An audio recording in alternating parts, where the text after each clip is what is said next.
ter analisado todas essas páginas e entender que, até para mim, elaborar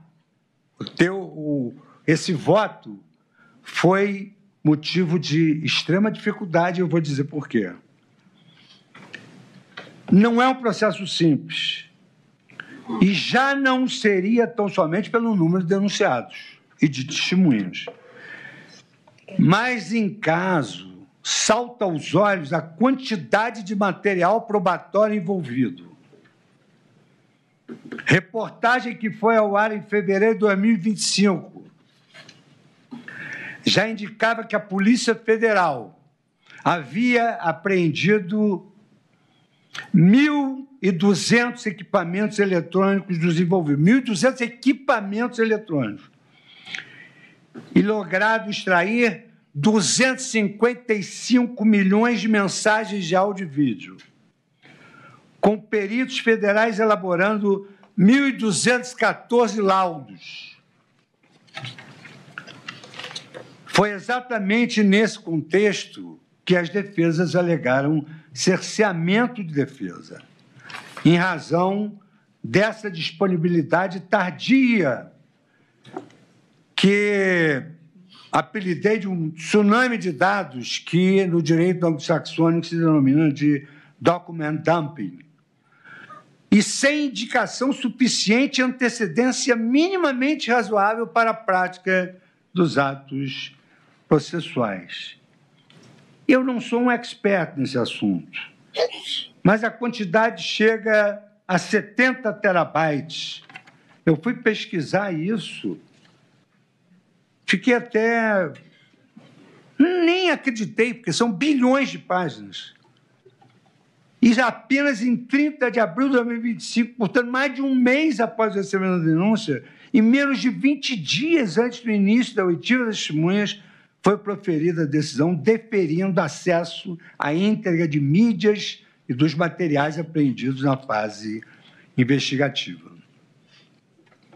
Apenas em meados de maio, cerca de 5 dias antes do início da oitiva das testemunhas, a Polícia Federal enviou links de acesso para as defesas de um SharePoint, e, não obstante, os arquivos totalizassem 70 terabytes. 70 terabytes.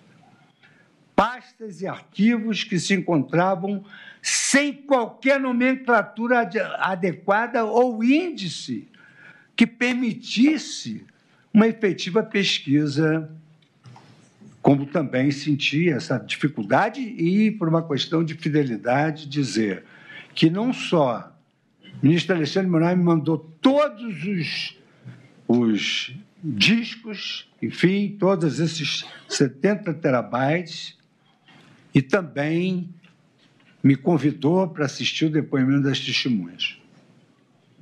Como se não bastasse, novos arquivos foram incluídos no curso da instrução processual, inclusive em 15 de junho de 2025.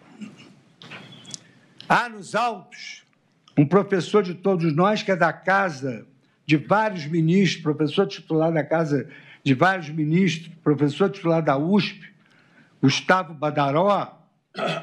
Gustavo Henrique Badaró, que destacou ter efetivamente ocorrido a violação à garantia da ampla defesa. Destaquei um trecho. É que, para exercer o seu direito à autodefesa, falando por si e de viva voz perante seu julgador, o acusado precisa conhecer plenamente, com a máxima profundidade, todas as provas que foram produzidas contra si ou a seu favor. E isso vale para os acusados de ontem e os de hoje, independentemente de suas matizes ideológicas. O devido processo legal vale para todos. Nesse ponto, eu grifo o que vem sendo denominado pela doutrina de data dump ou document dumping, que é a disponibilização tardia desses excetos de dados. Analisei uma jurisprudência da Suprema Corte, no caso Warren Hillary contra Brad, mas eu não tenho esse hábito de pesquisar lá fora nada. Eu acho que nós temos a melhor literatura, temos a melhor música, temos a melhor poesia, temos tudo de melhor, inclusive os acórdãos. E não se trata de novidade no Brasil. Na Justiça Federal, por exemplo, foi objeto de sentença de absolvição sumária. Uma sentença proferida em 2021. Oportunidade em que se ressaltou o cerceamento de defesa. E no texto da decisão está a existência de cerceamento de defesa, uma vez que o membro do parquê fez acompanhar a inicial acusatória de algo aproximado a 4 terabytes. Aqui são 70 terabytes. A acusação de aproximadamente esse número de terabytes, os quais, malgrado tenha sido instado pelo juiz a fazê-lo, de juntar, jamais especificou, sequer dando condições aos réus até a data de hoje, de analisar o ID, e aqui cita o número. Esse procedimento evidencia um só tempo, abuso do direito de acusar e ausência de justa causa para a acusação. Ação criminal 0001238 44/2018, 4 de janeiro, 3.400, sentença proferida em 5 de maio de 2021. No segundo grau, a sentença absolutória foi confirmada por unanimidade, contando ainda com parecer favorável do Ministério Público Federal, que reiterou a tese do cerceamento de defesa. Aqui, senhor presidente, eu também trago uma doutrina que vai ser anexada aos autos, está anexada aos autos, eu estou evitando me estender, do professor Oren Kerr, professor de Stanford, em que ele trata dessa questão do document dumping. E ainda, algumas décadas atrás, um processo com dezenas de volumes impressionaria. No entanto, não é nada comparado, por exemplo, com os dados envolvidos no presente caso concreto, uma vez que 70 terabytes poderia ser equiparado a muitos milhões ou até bilhões de páginas, sejam em texto puro, escaneado, chegando a bilhões, a depender da resolução ou número de caracteres. Faço ainda citação de casos julgados e destaco que, como no processo penal, o protagonismo da instrução processual incumbe às partes, torna-se imperativo que, antes da produção da prova oral, isto é, antes da inquirição das testemunhas e do interrogatório, a defesa já conheça todo o acervo probatório. Aliás, volto a repisar que isso não é algo estranho no nosso direito e cito o inquérito 4244, agravo regimental de 25/4/2017. Como Vossa Excelência pode verificar, eu estou evitando citar nomes dos colegas, acho desconfortável e deselegante. Evidentemente que um celular ou computador apreendido no bojo da investigação integram o material probatório.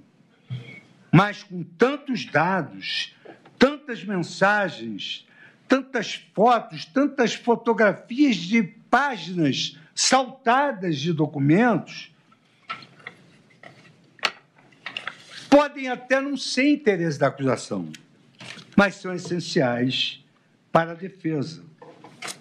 Porque a jurisprudência do Supremo Tribunal Federal, que Vossa Excelência conhece como ninguém, ministro Zanin, não compete à autoridade policial, ao Ministério Público ou mesmo ao juízo processante realizar um filtro seletivo do material probatório colhido, decidido unilateralmente pela autoridade policial o que é ou o que não é pertinente à defesa.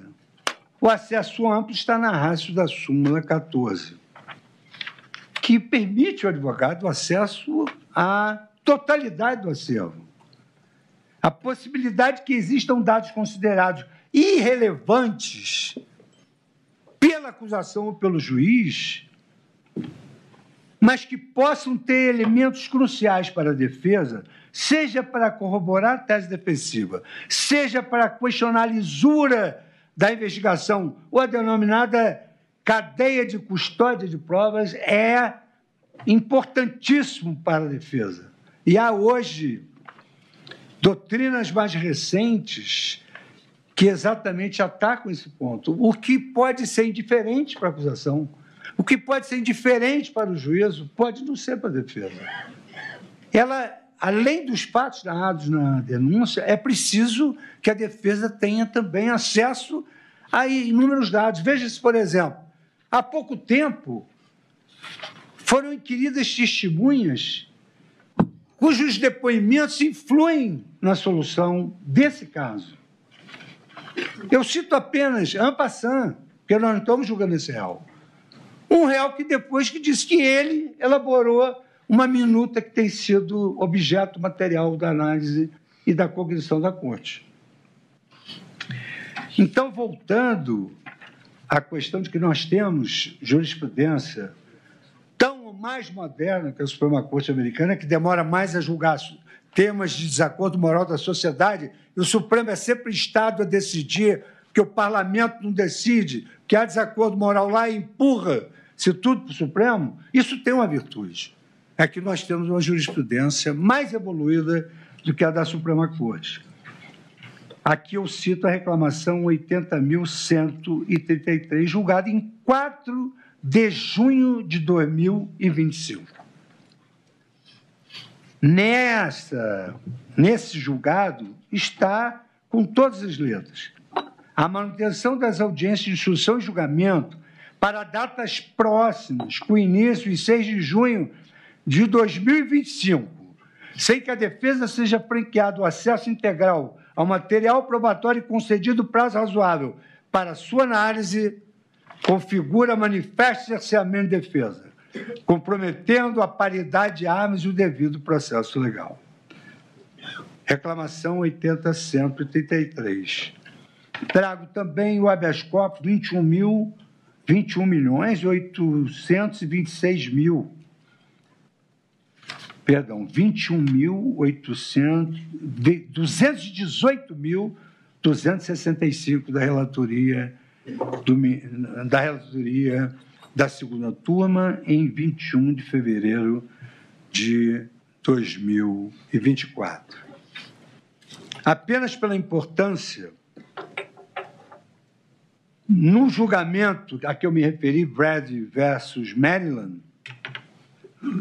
o Justice William Douglas consignou a célebre assertiva: a sociedade triunfa não só quando os culpados são condenados, mas também quando os julgamentos criminais são justos.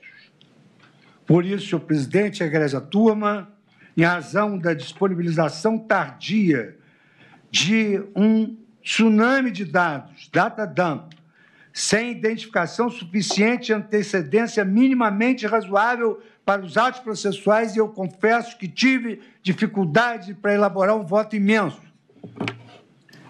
Eu acolho a preliminar de violação à garantia constitucional do contraditório e da ampla defesa e reconheço a ocorrência de cerceamento e, por consequência, eu declaro a nulidade do processo desde o recebimento da denúncia. Agora, senhor presidente, passo a preliminar de validade da colaboração premiada.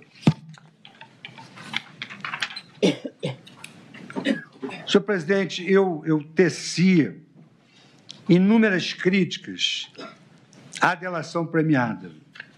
E, por essa razão, eu me sinto no dever de manifestar algumas compreensões e concluir talvez diferentemente daquela impressão que eu tive início elite.